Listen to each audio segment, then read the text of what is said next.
the horizon. Online. There we go. Oh, yeah. Hello, hello, hello. I'm typing, people, because that's what I do. I type. Yeah, that's what you do. I type away in a better place. Good evening, Internet. It is another night with Scuba and The Ry, and tonight is a big night. Yes. What is it? What is it? Is episode 100. We've been doing this for 100 episodes. 100. That's a lot of episodes, people. That is roughly 2 years. 2 years of talking about random stuff that makes sense in our minds. Oh, yeah, it always makes sense in our minds. And, podcasting is nice because, you don't have to... You can talk to the void and hope sometimes the void talks back. Sometimes it doesn't. Sometimes it doesn't. I know some of our consistency has been a little off lately, but, It builds up the readiness for wanting to see it. Hopefully, yeah. Hopefully there's anticipation of seeing this pretty face and that amazing face. Pretty amazing. Get it? Pun intended. Yes, pun intended, people. Oh man, I take it you've been thinking about all them great puns from Jungle Cruise, right?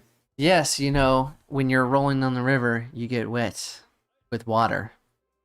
Especially the backside of water. The backside of water. The world. Hopefully we don't get cross-eyed. They might be looking at us. They might not be. Yeah. Heaven forbid. Oh, yeah. So tonight we got some movie reviews. We've got some random stuff to talk about. There's been a couple of things going on in the world that we kind of are on our radar, but we haven't really... Well, I mean... it's summer. Things are still kind of getting back to semi-normal. I know last week was a pretty busy week for me because I had convention. Yes, I had a company convention last week, and Tuesday it was our big presentation. 6.5 hours. It's a long time on stream. And I had a little segment, but it's the fact that I had to be there, and which I'm not saying I didn't want to be there to support my team for the work, because gotta support. But yeah, it was a 6.5 hours. 6. That's a long time. Straight. I mean, I was talking to a couple of the guys that had come back, and was asking how was the trip. One of them, he was like, he started at 8 a.m. and it went to like 10 at night, all 3 days of the big convention. It's like, I only had to worry about 6 hours on one day. That's a long time. I'd be tired.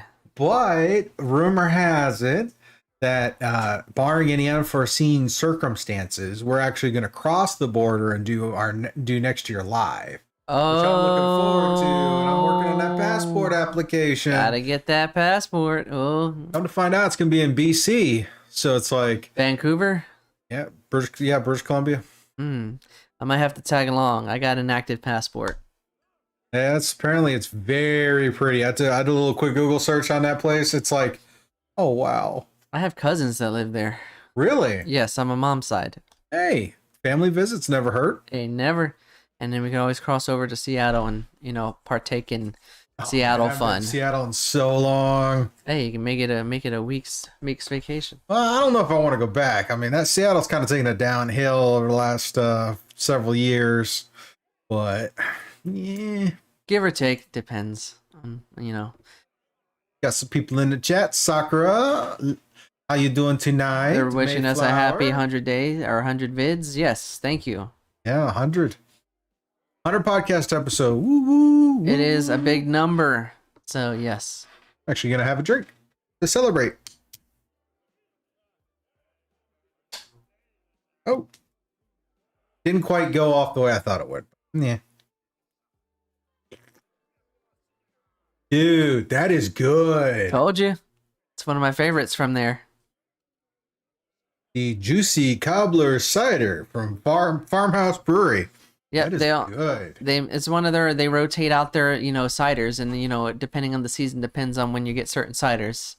And they announced that they were doing their Juicy Cobbler Cider. So I had to make sure I grabbed a case and drink a few while I was there. Oh, there's a great idea. We need to road trip and record the road trip and make that a podcast. We can do that. Like that idea. I like it. Maybe we'll plan a weekend road trip to the wineries, and you can film each spot. There you go. Do some Instagram reels and sampling and partaking. That could work. The wineries wineries have opened up more.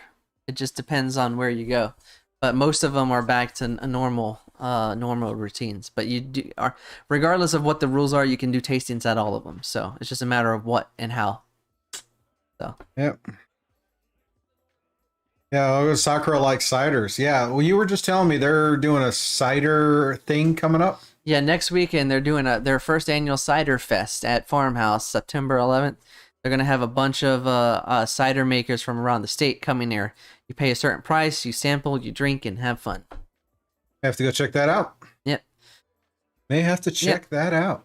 You make the payment, drink to your heart's content, and find a way home. You know what? Actually, you know what? We had a very busy end of August, and I'm thinking September is going to be busy for a couple of reasons.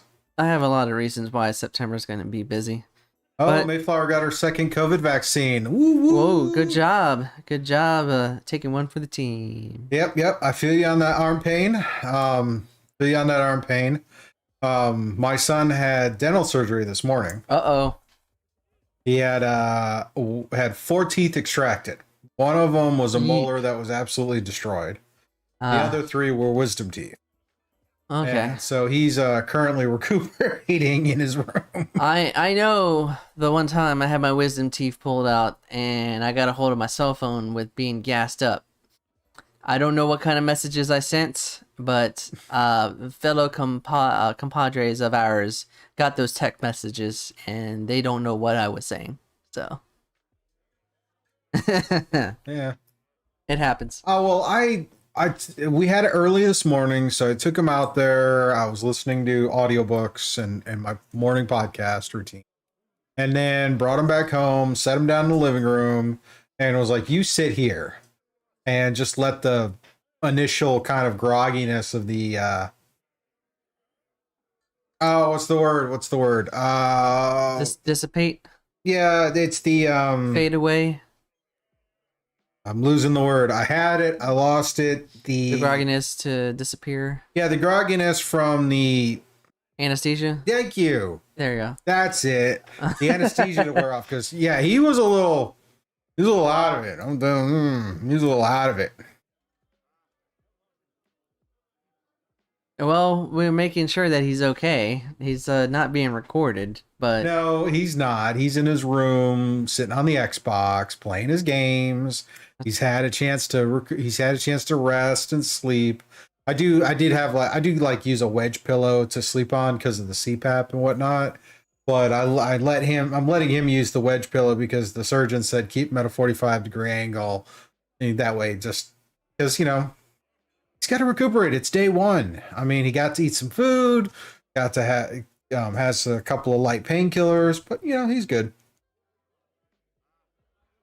They're talking about getting wisdom teeth pulled. Somebody else is going to have to get theirs pulled Thursday. Yeah, her brother. Yeah. Mayflower's brother. Oof. I've gotten my wisdom teeth pulled. Once done. Once under the knife, once just in the dentist's office. I didn't feel it either way, so. Well, I was active duty when I had mine done, and the funny thing is I went in for my checkup, and the dentist there, he's like, well, looks like you should get your wisdom teeth pulled. I could do it now, or you could wait a week till this one guy who's on vacation comes back, and he's much better at it than I am. And I'm like, I'm going to wait till next week. Yeah, just wait. Just wait. But yeah, it happens. You got to get him pulled. Yeah, I mean, well, the thing is my daughter had her tonsils taken out. And yeah, I remember that. Wisdom teeth taken out. And so it's like, okay, well, hey, we're getting the stuff done. He's going to go get his second COVID shot probably in the next couple of weeks once he gets a little better healed. But there was that. I had a dental appointment yesterday, and I got to try a new procedure they had available. Apparently, they have a new laser procedure for your gums, because when they do the cleaning, they sometimes open up pockets in your gum from where if they're inflamed. Yeah. And this is a laser surgery that's supposed to help kind of clean out any bacteria and stuff that's caught in there. I thought it was I was like, okay, I mean, hell, it doesn't seem that bad. I'll try it. And it wasn't that bad. I mean, it really wasn't. Actually, I think it made the whole procedure, the whole cleaning go faster.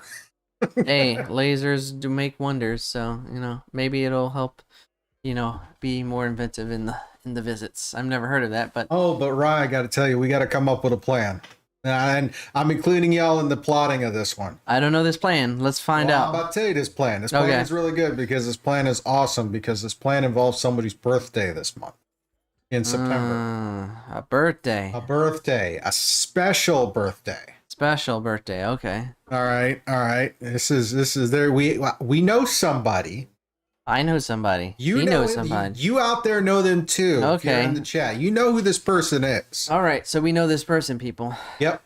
Her birthday is in September. Okay.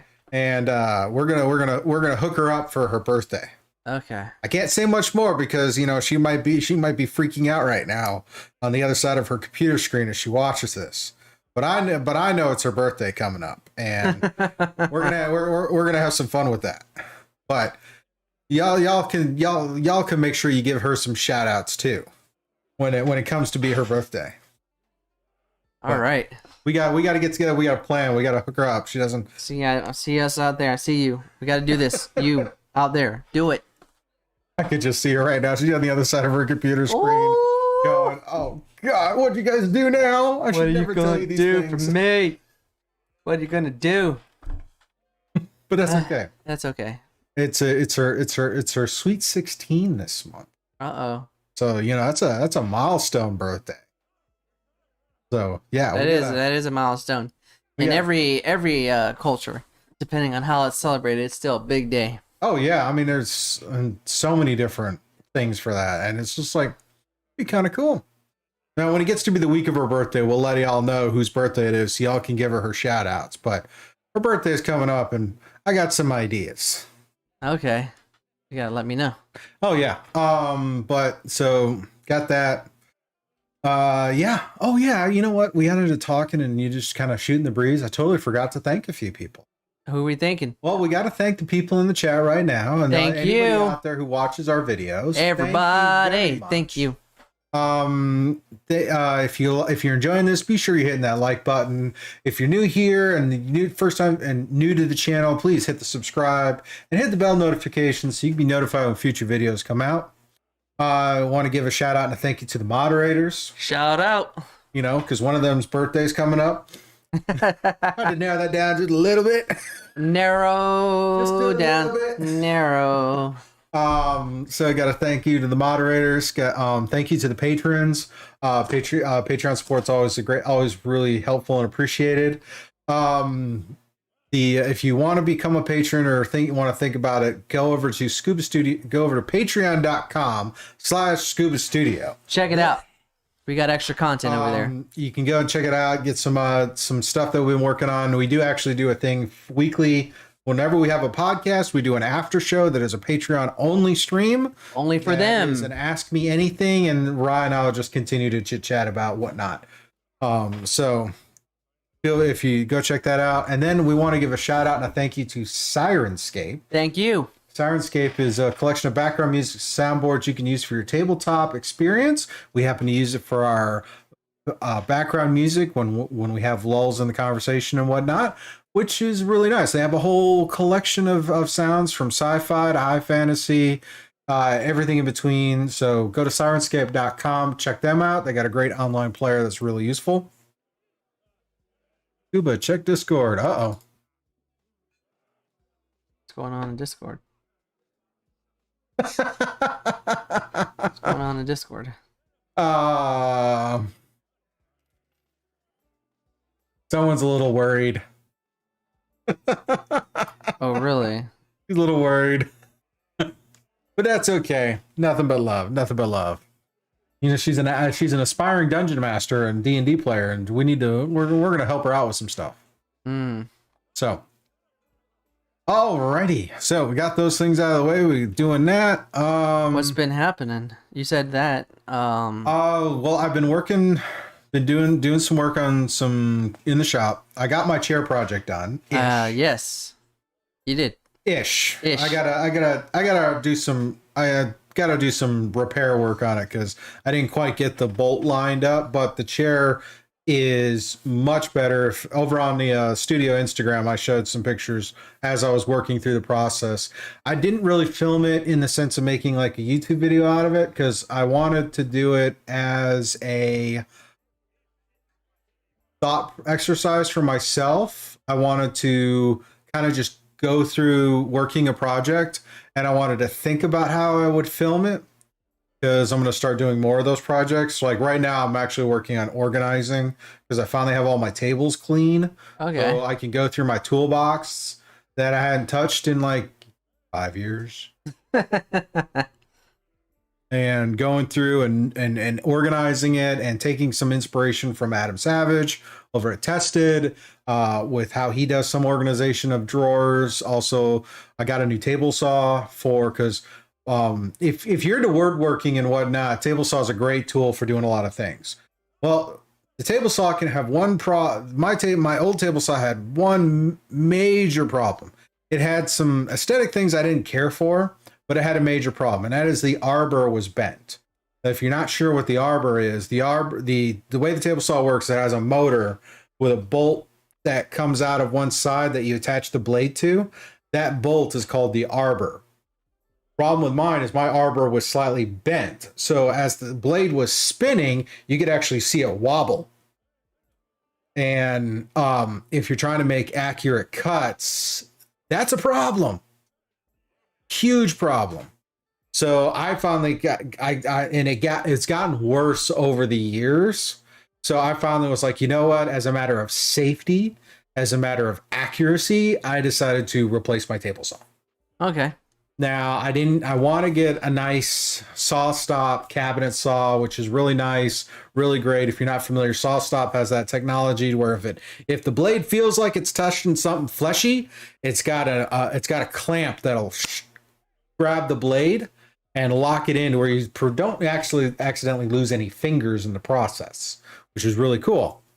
Downside is one of those saws is neighborhood of like $1,500 to $33,000. That's moolah money. So I went with another contractor grade saw or portable saw. This time I went with a DeWalt one, and I bought some accessories for it so I could do more things because I'm going to be in the shop more often now that I've got working room. There you go. So that's what's up. I'm going to have that and then, get into crafting and stuff. Nice thing about buying new tools is I get new crafting supplies like styrofoam. Always a good way to get ready for them projects. Yeah, so I've been working on that. Project House was pretty stable. I think last weekend I went out there to help clean. Weekend before that, I trimmed out a room. Had a little bit of stuff, but I didn't film. I don't really film that because I don't really have permission, and I'm not going to be that guy. Don't be that guy. Don't be that guy. Don't be that guy.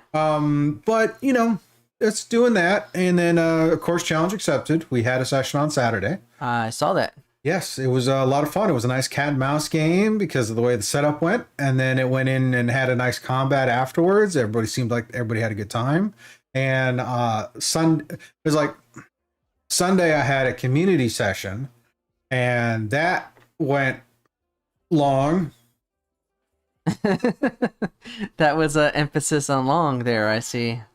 Well, it started about 90 minutes late, and then it ran for 6 hours. And it was like, now the 6 hours wasn't bad. That's a long time. I was pretty worn out by the end of it, yes. Fighting a headache and everything. But the players had fun, which is again always the most a plus important thing. But I'm finding myself wondering what I'm going to do after Challenge Accepted ends, because once they finish the final enemy, that's going to be the story arc, and that'll be done. I'm wondering if I want to do a new game, take a break from running games. I'm not sure. I kind of want to do a different game, but again, I'm not sure.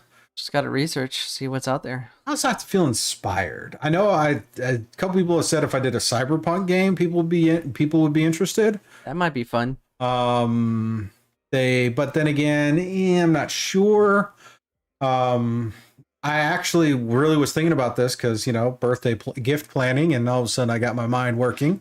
I was thinking about maybe when the new D&D book, the Light Beyond the Witchlight, which is the new D&D adventure module that's centered in the Feywild, is supposed to release on the 21st of September.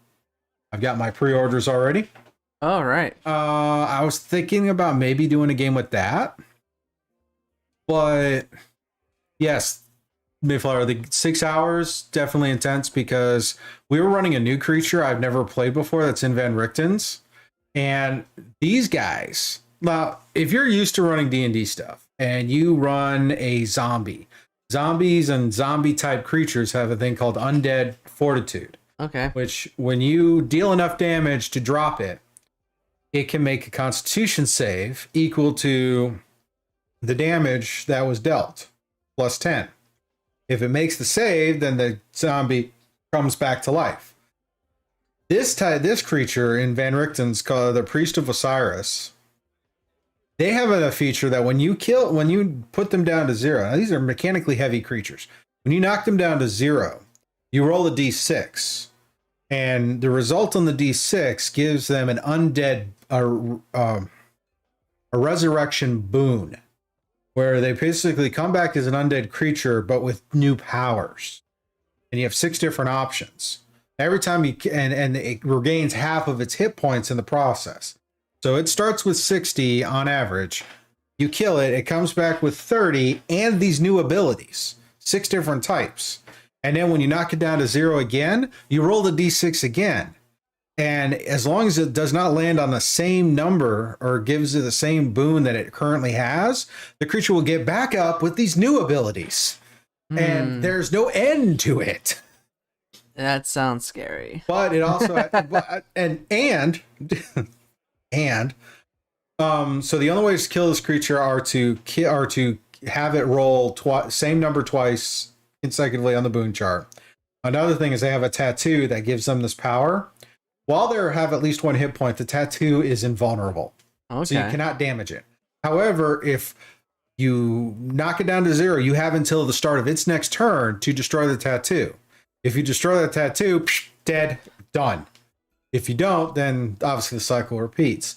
On top of that, they also have additional tattoos, which on the start of their turn, they have a bonus action. Now, the bonus action recharges with a d6, a roll of 5 or a 6, and it regenerates, but allows them to summon shadows. Oh, okay. So a shadow, since a shadow as a creature is like, it doesn't have a lot of hit points, it doesn't have a lot of really oomph. Okay. However, if a shadow does connect and hit you, it also reduces your strength score and by a d4 each time. Now, if you're as a character, if your strength drops to 0, you're dead. Uh-oh. Not good. Dead. No saving throws, no death saves. You are done. It's like no more Mr. Nobody. I was running this, and I was running an NPC character, and Dungeon Master prerogative, I can tactically play against myself. I took this character with a strength score of 12 and put them down to a strength score of 3 and was like, maybe I should get this NPC out of the way. Let's move over here. Move over here. Move over here. Let's just... Your head hurts just listening about it. That's what Sakura said. Sakura said. Yeah, some of these creatures. Now, one of the things I'm looking forward to the Feywild is if you're interested in alternative characters, they got 2 new races. One of them, you can be a fairy. Okay. And the other one is a hominid, which is essentially a humanoid rabbit. That's an interesting combination, but I guess if it works, it works. Yeah. A humanoid rabbit or a fairy as a playable race in D&D. Think of Bugs Bunny swinging a sword. That'd be interesting. Yeah. Yeah. Oh, man. A Bugs Bunny build? Yeah. That'd be an interesting question. What class would Bugs Bunny be? I think he could be whatever because he plays every character under the roof. So whatever he wants to. Yeah, I would say I'm thinking he'd be a bard. That's my guess. He'd probably be a bard because he does the acting and the music. Bugs Bunny is a bard. Yeah, something like that, maybe. That could be really nasty. uh, That'd be really bad. we'll have to see who builds that. Are you gonna build it, people? Do it. Some other people are great. Yeah, Bugs Bunny is a bard. They're already planning. They got it. Hey Scott, how you doing, buddy? What's up, Scott? What's up? Let me type. What's up at Scott? So that's gonna be some interesting stuff as it comes down later this month. So maybe I'll do a Feywild adventure. Should be good. Yep. My September will be busy starting Thursday because of grad school. So. Oh yeah, I go back to bowling league on Thursday, and my wife is joining me this. There you go. Got her a bowling ball and all that set up. We're still waiting for the ball to arrive so the guy can drill it before the game, which hopefully he can do before the game starts on Thursday. But hey, if your games go past 7, then I might show up because my classes are 4:20 to 7. So yeah, we start at 6:20 for practice. League starts at 6:30, goes all the way to like 8:40, 9 o'clock. A couple of people I played with before are still there. Which lanes? The whole thing. I meant which place? Pin Boys at the beach over there off Laskin Road in Virginia Beach. Might swing by a night depending on when I get done with class. It's always good. Ron Reagan is there. We know him from Liberty's times. Okay. So yep. Oh yeah. Just like you, I've been busy, work related, prepping related. Had some fun in between. Went to a concert for the first time in over a year. I saw that on your Instagram. You went to Alanis Morissette. How was that? Yeah, Alanis Morissette and Garbage opened up for her, so it was good 90s alternative and nostalgia. And it was her. She went on tour celebrating 25 years of Jagged Little Pill, her first album. Oh. So whenever a band or singer goes on tour and they do a anniversary tour of an album, they play that full album. So she played that full album from end to end, which was great because that was one of my favorite albums by her. So getting to see her for the first time and play an album that I really like was awesome. And I'm thinking about the fact I was in high school when that came out. Oh yeah, I was in school. Yeah, I know. School. I know how old you are compared to me. But yeah, it was a fantastic night, just being able to, go to a concert in well over a year. But it was fun.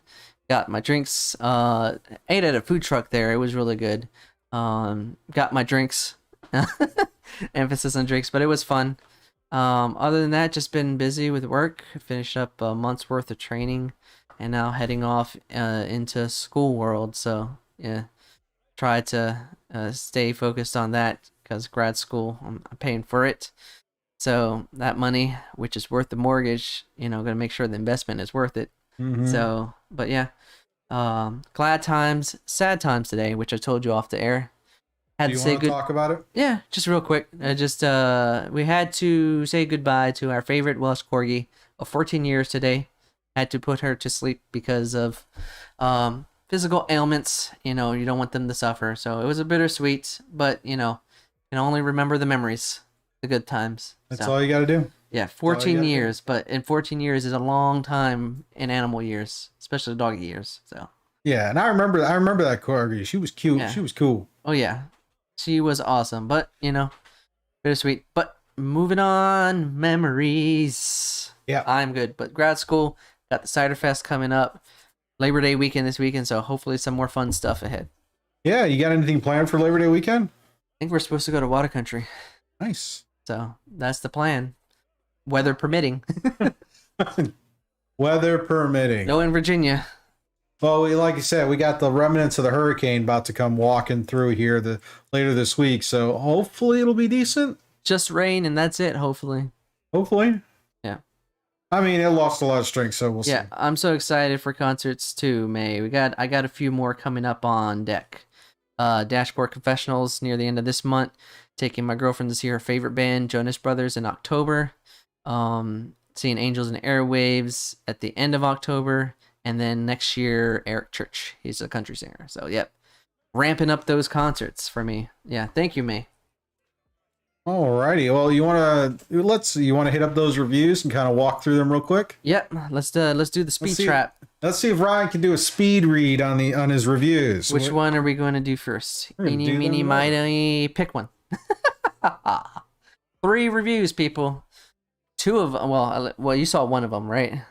I saw one. So I did one, not yeah. watch the other 2, but my wife and my daughter went with you to watch one. So yeah, that was a fun time. On their reactions. But the first film we're going to talk about is a movie called Beckett. Beckett, yes. You said this one's streaming? Streaming? It's a Netflix original, and it's on streaming. And it is basically a drama / thriller, and Beckett focuses on the character of the name Beckett, played by John David Washington. If you don't know who John David Washington is, he's the son of Denzel Washington, and he's also been in other films like Black Klansman and the Christopher Nolan film from last year. It's just on the Tenet, yes. So, man, how is that, people? We're at the point now that Denzel Washington's son is now doing film. Yes. Kurt Russell's son is doing films, and Clint Eastwood's son is doing films. Scott Eastwood. So yeah, we're seeing the sons now. I don't know how I want to feel about this, but yeah, this film, the story is centered around Beckett, and he goes on vacation with his girlfriend April, played by Alicia Vikander. If you don't recognize her, she is the girl that was the lead in Tomb Raider and a few other movies. And they go to Greece on vacation, and what happens is that through some convenient plot devices, a tragedy happens with the couple, and he falls into an unwarranted situation, basically at the wrong place at the wrong time. And during this time in Greece, there's the subplot of this like political turmoil. So he gets caught in a web of conspiracy and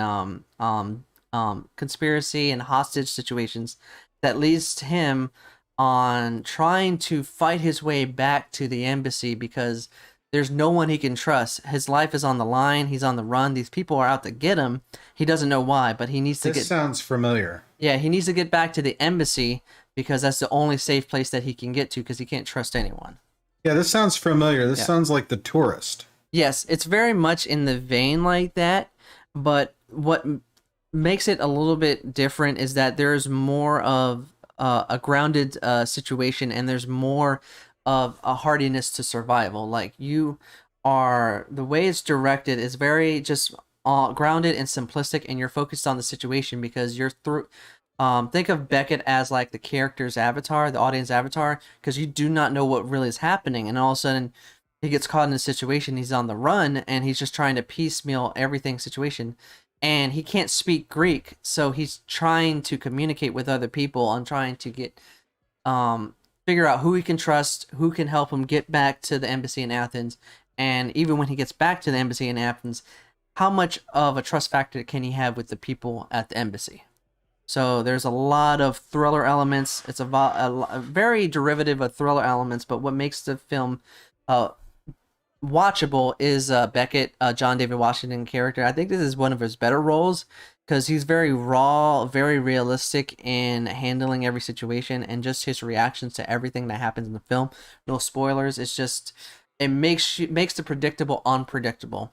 Even when there's very obvious tropes in the thrillers, just his reactions and his counter to certain things makes the film intense. Okay, so what do you call it? What are you giving it? Overall, once you get into the third act, it's very much lazy writing. They're just doing everything to conveniently wrap up everything, but that doesn't take away from the overall journey of the intensity. So I think this is a good, it's perfectly where it is on streaming. I wouldn't go out to the theaters if it was there, so it's a good Friday night rental. 2.5 out of 5. Wow. Yeah. Alrighty. Very basic, fun, but very enjoyable in its own right. All right, we're gonna do the third film, and then we'll come we'll do the second film. You want to do the second one? We'll do the second film. Okay. Yeah, Reminiscence. Reminiscence. This is the newest one from Hugh Jackman over there on HBO Max. Yep, a Warner Brothers release, a dual release. Yeah. Oh, was it? Yeah, it was a dual release. This one, it's supposed to be a psychological thriller type thing. It's a murder mystery. Yes. The premise on this one is you're in a dystopian future. But it's actually, instead of being in like LA or New York or something like that, this is actually in Louisiana, New Orleans, and the problem is the levees are breaking, so the city is flooding. So now everybody gets back and forth by walking through flooded streets or taking boats that are taxis, whatnot. And apparently people have gotten to the point that they really hate their day-to-day existence. So they go to people like this guy who Hugh Jackman plays, who has a machine that allows you to relive your memory. Yes. And he projects it onto a really cool concept of a hollow projector, using filaments and stuff, and he records the memories so that these people could relive their memories of the weather of happier times. Yeah. And a mysterious woman walks through the door, dun, dun, dun. Sets off a chain of events where he thought he knew her, but turns out he didn't. So he's trying to piece everything together and unravel this political conspiracy in the process. Yeah. On its own, I mean, this film isn't very impactful. It isn't, I'll be fair, it's just, it's almost like it's trying to recapture some of the way the Prestige kept you guessing from one moment to the next until the end. This one, Prestige does it a little bit better. Prestige does it a lot better. Yeah. Well, in my thought, when you because I could not put my finger on what movie, but once you said The Prestige, it made me realize that was the movie that this reminded me of. Yeah. So. This one, I mean, the supporting cast isn't bad. No. But the story is really kind of lackluster. Because you can kind of see where things are going once you get to the third act. I mean, it's if you watch it on streaming, great. If you have HBO Max, I personally wouldn't say this is worth the theater time, because right now theater time is very precious to us. If we're gonna go and brave the movie theaters with everything going on, it's got to be a film that really kind of gets you. Yeah. Now, if you're a fan of Hugh Jackman, this isn't bad. It's not one of his worst performances, but you can definitely tell this is the seasoned performance as opposed to when he first came on the scene. Yeah, he carries the weight of this lethargic of a script for the most part. Yeah, it's very lethargic. The concept isn't terrible, but it's just the premise. It's really there doesn't really kind of there. So I'd probably go with a 3 with a 2.5 as well. Yep. If you could check it out on streaming and want to throw it in the background, you could do that. It's got some, but if you're a fan of the Prestige and then I would probably rewatch the Prestige. Yeah. I would just add just a little bit more in it. Like you said, Hugh Jackman plays the character of Nick Bannister, and he's a private eye detective. So him and his partner Watts, played by Thanway Newton, they run that, like you said, the agency, which they have that device. It's called the Tank, which they use it to relive memories, but they also use it to help the DA to solve crime. That's a side thing. You're kind of not sure whether the primary business is to allow people to relive their memories, or he's working with the DA to use memories to convict criminals. No, it seems like a lot of that stuff is just a plot setup, just to lead into the key incident of him running into that damsel that comes walking into the room, May, played by Rebecca Ferguson. And then from that moment, it just, like you said, it falls into the trap of very predictable tropes. It has a lot of potential, but it just falls in that murder mystery where you can pick bit by bit on exactly when things are going to happen, why they're going to happen, and where they're going to happen. Yeah. And not to mention, along with New Orleans, Miami is another their place they show. So, oh, okay. See. It was just kind of watching it. Yeah. It was like, okay. Yeah, they did both cities, but it could get lost in the fray because the script is just plainly written. So, but I'd give it a 2 out of 5. Throw it on the TV as a rental, but other than that, go watch The Prestige. Yeah. And last but not least, here's a remake or sequel. It's a sequel. It's a sequel. Yeah. Sequel to the original. latest Candyman Candyman. by Jordan Peele. Now, he has been taking the horror genre and just giving it all kinds of new life with his particular lens. Oh yeah. So this is this is out in theaters only. Yes. Now I went and saw this with my wife and my daughter. They both love horror movies. I'm not crazy about horror movies. I only have a few friends that like horror movies, so I pick one or the other, or I just ask Marie. Yeah, That's really much it. So it was fun, but this is a nice urban legend film. Yeah. But I thought this was a like a rejuvenation or reboot of the franchise. I didn't realize it was an actual sequel to the previous Candyman films. Yes. I didn't realize it was a sequel until I started watching it. I thought it was a reimaging, and then when I started watching, it's like, oh, this is actually a sequel. So, right, tell me more. All right, so Candyman 2021. That's how I tagline it. Just not get confused with the Candyman that came out 30 years ago. 30 years ago. Remember that. So we centralize on the character of Anthony. I think I need something a little stronger than cider. You're making me feel old.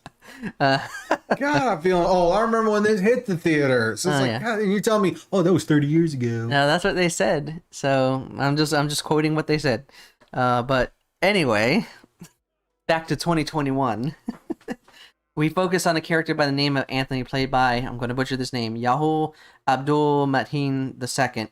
And he's moved back to a certain area of Chicago, which has been gentrified, and he's an artist.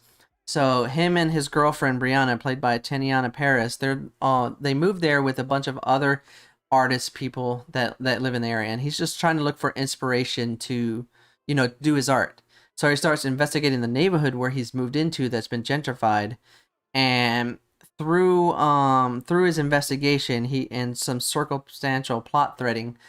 He starts to find out about this myth and legend about Candyman, and through that's when the film starts to move along and starts to introduce all the elements of Candyman and rehashing all that stuff. So this film is not your typical horror movie. There's no like slasher or gore or like in your face mutilation. It's very much more of a slow burn, methodical pacing that takes the build through prepping up its characters that will lead into the horror aspect once it starts to unravel. And through the fact that they actually build it and they ground the storytelling within the characters, it makes the horror elements and the psychological breakdowns even more terrifying. So once Anthony starts to learn about everything that's happening in the neighborhood and what the myth and legend of Candyman is, he starts to have a psychological breakdown because through some obvious things, Candyman starts to kind of haunt him. But at the same time, by him using that as inspiration as art, it starts to unravel the neighborhood because of these unexpected deaths by saying his name. You say Candyman 5 times, things happen. So that methodical pacing actually leads to this like breakdown of Anthony, both physical and psychological. And that's where the tension, the mood, and the atmosphere starts to build, because the way that this film is directed, it's not directed in your face. It's very much through mood and setting. So even though there's very conversational points, it's the mood and the tension of the unpredictability. It's the thing where it plays with your mind. You know what's going to happen, but you don't know how or when. And that actually sounds really enjoyable. Yeah. If my first thought, modern horror films is, gee, what's our body count? Yeah, AKA Saw. I'm looking at you. I'm looking at you, Saw. I see you. I like Saw. Looking at you, Purge. I never saw The Purge. But I like the first Saw. That's about it. But the first one typically is always good. I mean, you haven't had a really good sequel except for Empire. Yeah, and I did see the reboot of Saw this year, and you check out our podcast and see what I thought about it later on. But anyway, but this actually, Mayflower got a good point. What did she say? Said that if you say his name 5 times in a row, it's supposed to summon him.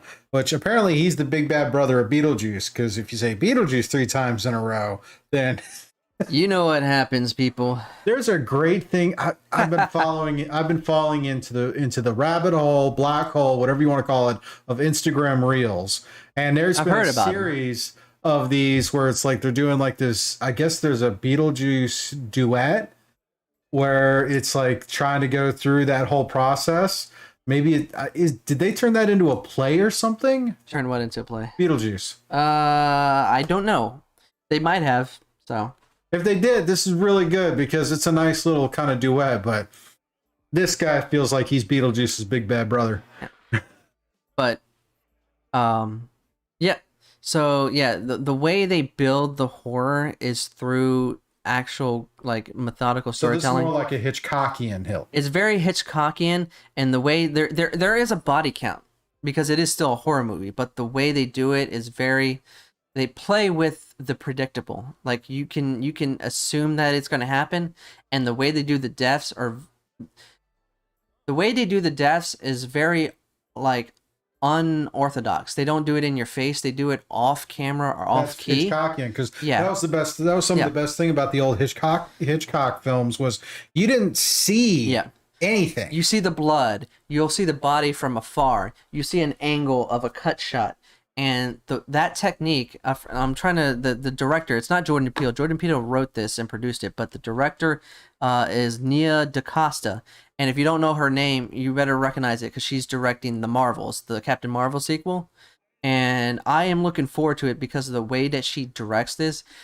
She does a good job in incorporating the social aspects of the area, you know, gentrification, some of the injustice and all that stuff, but not in a way it beat your head, but the way that it's very realistic and prudent, but else at the same time can be cautious because of this, the way it blends in with the horror lore of Candyman. All right, so what are you calling this? Overall, this is probably one of the better horror films I've seen in a while outside of A Quiet Place Part 2 this year. And Jordan Peele is another knockout for me. So it was a great time at the theaters. I know Marie and your daughter had a great time there too. 4 out of 5 full price. Was worth seeing it at the big screen. Yeah. All right, now that we covered all that, how is this a sequel? How is this a sequel? Without spoiling it? Oh no, I don't. I want to know for anybody, yes, because it doesn't sound like this is a sequel at all. What's the moment that makes it a sequel? The main character Anthony. Is it okay if I spoil it? Yeah. Okay. The main character Anthony is the baby from the first movie. The baby that was going to be sacrificed by the white woman, and then she decides to not do it. He's the baby. Wow. And then there's other aspects. They actually build upon the lore from the first film and expand that Candyman is not just the one guy, but it's a series of people throughout the years in that part of Chicago. So it's a mantle that's passed on. Yeah, in a way. Oh yeah. That's not really well in a way that's not really a spoiler because when he was cast, everybody, and it's like in some plot threads, but you know. But So so Beetlejuice is a musical. Okay, I'm gonna have to go check that out. if it comes here, we should go. Let's do it. I haven't been to the theater in a long time. I haven't done stage work in so long. This is the closest I get to stage work. Hey, close is better than not. Boom. So I can go with that. I can go with that. we got 10 minutes. 10 minutes. Oh no. Hey, let's talk about that story out of China. All right, and then we'll save the rest for. We'll save the rest for post-show. the after show. All right. But So yeah, this was an interesting. This one, okay. So, this is an article that came from Wall Street Journal. Wall Street Journal talking about how China is setting new rules for youth and video games. Yes. Tell me more. Well, this is from the Wall Street Journal. I pasted a link in the YouTube chat for everybody to follow. So basically, what they said is that they are limiting the young gamers to no online video game during the week and 1 hour a day on Fridays and the weekends. So, quote, they issued strict new measures aimed at curbing what authorities described as youth video game addiction. Video game addiction, which they blame for a host of societal ills, including, quote, distracting young people from school and family responsibilities. So they're expecting that this new regulation will help, keep that addiction to a minimum. So basically, they're going to have a max of gaming 3 hours a week in total. Is there an age cap with this? The age cap, I thought it just says defined as those under 18 years of age. Under 18 years, so 18 years and younger will be limited on their gaming time. 3 hours a week. Yeah, because if it's 1 hour Friday, Saturday, Sunday, then it's 3 hours. And wow. And they will only be permitted to play between 8 and 9 p.m. So literally, they've cornered it to like that specific time. Yeah. And it's from the National Press and Publication Administration. That is part of the government in China. How do they plan to regulate that? They must use some kind of tracking. I mean, I've heard. I mean, we all know about the whole government oversight, and video games are too much video games can lead to problems. Trust me, I see it in my house every day. But I'm a culprit. I'm not gonna lie. I put the Reuters article in there, which will give you more detail because the other one is locked. That's fair. That's wild. So yeah, I mean, yeah, with some of the family settings you have on certain products, you could do that. I could see that, but how are you going to handle mobile gaming? Yeah. I mean, is this like console gaming or PC gaming? How do you handle this with mobile gaming? Yeah, it's I don't know the tracking mechanism in China, but they have a lot of we know it is a one-party rule system, and it's a pseudo-police state, so they have ways of controlling what comes in and out, as well as what is being fed to the consumers in their country. Oh, they might end up finding a way to limit the server availability then. That's just kind of scary, though.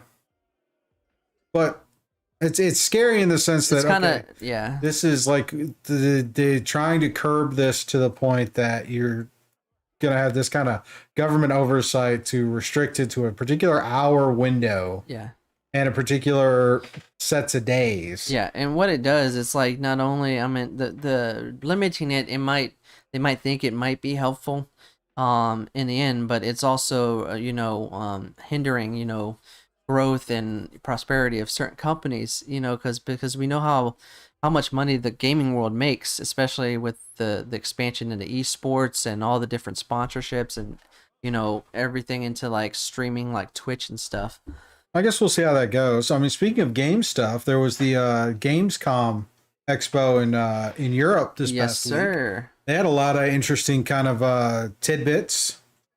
Oh, yes, they did. The article in CNET, they did mention a couple things. So a couple things that caught my eye from it was they did show more gameplay of Elden Ring, which is a game I'm looking forward to. It's a new open world action, RPG style game. And I'm always intrigued by new RPGs that come out. I love, playing sequels of my favorite ones or ones I like, Witcher, Final Fantasy. But a new IP is always fun because it's an unknown. So it's good. The one that we both liked, I know you mentioned, is the reboot of Saints Row. So that looks like it's going to be fun. That looks like a complete riot. Yeah, that's all that I need. I just need, in my time when I'm, overwhelmed, sometimes I just need a game like that just to have fun. The developers did say that it's going to take place in a pseudo Las Vegas. So if you've seen the video, you notice the desert and city. So it's going to mimic a Las Vegas type kind of city. And it's going to be, they're going to pull back on the craziness, and it's going to be in the same vein as Saints Row 3. We got a date released for Halo Infinite, which is December 8th. And you mentioned phases, right? Yeah, they're going to release the single player campaign, no co-op, no multiplayer. And I don't like that because I was looking forward to playing with you. They'll release the other stuff later because apparently they can't get the co-op to work right. Well, it's better to, push that off and release the other part of the game if they can, Yeah, so we'll see how that goes. That's supposed to be later this year. You were saying Far Cry 7, Far Cry 12, 6. Far Cry 6. Yeah, we'll get to it 12 eventually, but Far Cry 6, they did release more gameplay, and they did say they are changing up the formula for Far Cry 6, and from what I've seen, it looks great. They released more gameplay of Dying Light 2, more information on the Horizon Forbidden West. They did show a lot of gameplay of Forza 5, which looks stupendous. Forza games always look great. And one of the interesting games that they released, it's going to be a new Marvel game called Midnight Sun. It's from the makers of XCOM, and if you know that, that means the game is going to be very a turn-based strategy game, and you're going to play a unique character that you'll customize, but you'll be able to use certain Marvel characters when you're battling. So Nice. that sounds interesting. Not the biggest fan of turn-based, but you know, if you use certain IPs, you might be able to pull me in. Anything else that caught your eye from Gamescom that I might have missed? No, that was the big one. Those are the big ones. The Marvel one seems interesting because I like the style of game that's XCOM. Yeah, there's a lot of people I know that likes that game. Kind of game chess. Yeah. Kind of gameplay. That's always kind of fun. So that should be interesting, and the fact you can use the Marvel characters in this should be curious. Oh yeah, I think it's everybody from Doctor Strange to Wolverine to so I'm really looking forward to getting a chance to test that out and see how that rolls. I know once we get closer, I'm sure we can get our hands on it and figure out what's up. Yeah, the big highlight, the one that I've been seeing everywhere, included on TikTok, is a game called Doki V. And it's it looks like a Pokemon inspired game because you're fighting with monsters as partners, but it's an open world game and you can just navigate anywhere and do whatever you want. It's going to be PC and console, only next gen, I think. That's what I read. So we'll be able to get it. So but yeah. Yeah, I'd be curious. Well, with that, everybody, I guess we're ready to wrap this up for the week. Wrap it up, my friends. Episode 100 in the tank. Guess we'll start checking our way to 200 now, right? Yeah, 200. That's a whiles away. Oh, that's okay. We got it. We can do it. We got longevity. Yes, we got it. So again, thank you for sticking around to the end of this video. You're awesome and amazing human beings. We really appreciate that. Please hit the like button. If hit the subscribe, hit the bell notification if you're new here. It helps us, helps the algorithm because you got to feed the algorithm. And if you're enjoying it, feel free to share it with your friends. We're out here fairly regularly on Tuesday nights to do this live podcast recording. Everybody in the chat, thank you very much for sticking with us. Moderators, thank you very much. Also a shout out and again, thank you to Sirenscape for the background music and soundboards. You can hear in the background music and soundboards. Go check out sirenscape.com. Also, if you want to support the studio, there are a couple ways to do that. Links in the doobly-doo down below.